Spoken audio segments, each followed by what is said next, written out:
The Crowdstrike outage is still affecting Delta Airlines.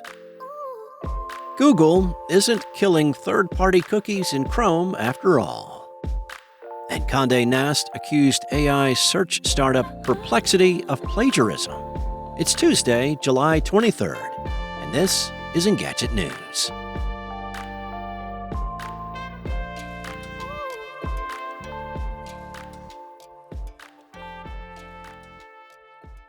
The Crowdstrike outage that started late on Thursday is still causing havoc as Delta was forced to scrap an additional 1,250 flights on top of the 3,500 already canceled. That has left tens of thousands of Delta flyers stranded waiting for new flights that could take days, forcing many to cancel or postpone trips. The airline has yet to say when it will resume normal operations. Delta has scratched a third of scheduled flights for a total of 5,000 since Friday and delayed another 1,700.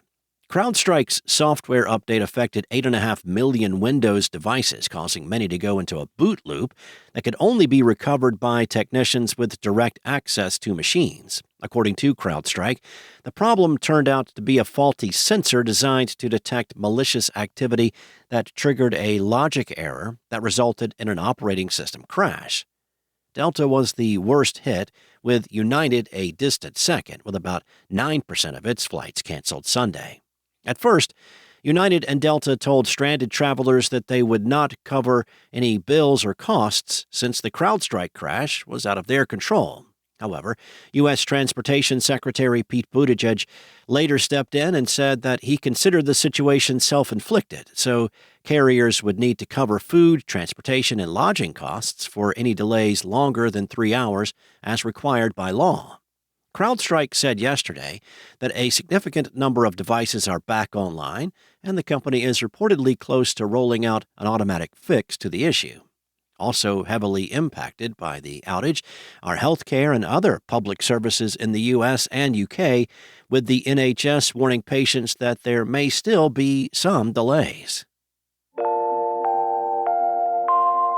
Google will not kill third-party cookies in Chrome after all. Instead, it will introduce a new experience in the browser that will allow users to make informed choices about their web browsing preferences.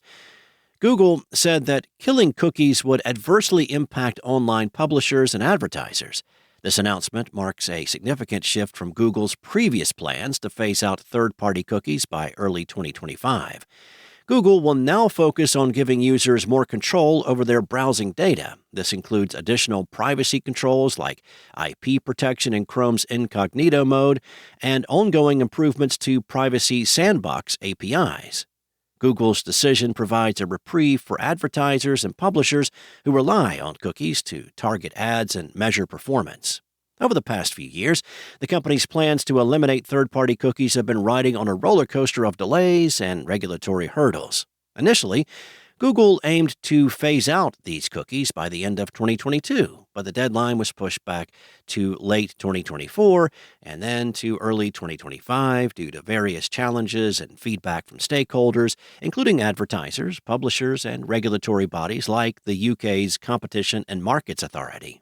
In January, Google began rolling out a new feature called Tracking Protection, which restricts third-party cookies by default for 1% of Chrome users globally. This move was perceived as the first step towards killing cookies completely. However, concerns and criticism about the readiness and effectiveness of Google's Privacy Sandbox, a collection of APIs designed to replace third-party cookies, prompted further delays. The CMA and other regulatory bodies have expressed concerns about Google's Privacy Sandbox, fearing it might limit competition and give Google an unfair advantage in the digital advertising market. These concerns have led to extended review periods and additional scrutiny, complicating Google's timeline for phasing out third-party cookies. Shortly after Google's Monday announcement, the CMA said that it was considering the impact of Google's change of direction. Condé Nast, the media conglomerate that owns publications such as The New Yorker, Vogue, and Wired, has sent a cease and desist letter to AI-powered search startup Perplexity. That's according to the information. The letter, which was sent on Monday, demands that Perplexity stop using content from Condé Nast publications in its AI-generated responses and accused the startup of plagiarism. The move makes Condé Nast the latest in a growing list of publishers taking a stand against the unauthorized use of their content by AI companies. And it comes a month after similar action taken by Forbes. Perplexity and Condé Nast did not immediately respond to a request for comment from Engadget. Perplexity, a San Francisco-based startup, is valued at $3 billion and is backed by high-profile investors, including the Jeff Bezos family fund and NVIDIA. And it's recently come under scrutiny for not respecting copyright and ripping off content to feed its AI-generated responses.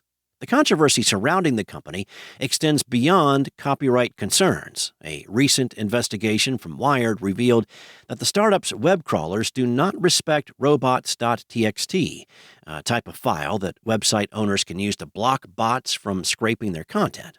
Last month, Amazon Web Services reportedly launched an investigation to determine whether the startup broke the rules around web scraping. Shortly after, a report from Reuters showed that Perplexity was just one of the many AI companies ignoring robots.txt. This practice has sparked concerns about the ethical and legal implications of AI development and its impact on content creators and publishers. In response, Perplexity executives have talked about starting a revenue-sharing program with publishers, although it is still unclear what its terms would be. Condé Nast CEO Roger Lynch has warned that many media companies could face financial ruin by the time it would take for litigation against generative AI companies to conclude. Lynch has called upon Congress to take immediate action by asking AI companies to compensate publishers for the use of their content and striking licensing deals in the future. Earlier this month, 3 senators introduced the Copied Act, a bill that aims to protect journalists, artists, and songwriters from AI companies using their content to train AI models. Thanks for listening. There's more to these stories and additional articles at Engadget.com. This episode featured journalism from senior editor Pranav Dixit and contributor Steve Dent, and was voiced and produced by me, Steve White, from Spoken Layer. Enjoy your day, and I'll be back tomorrow with more tech news from Engadget.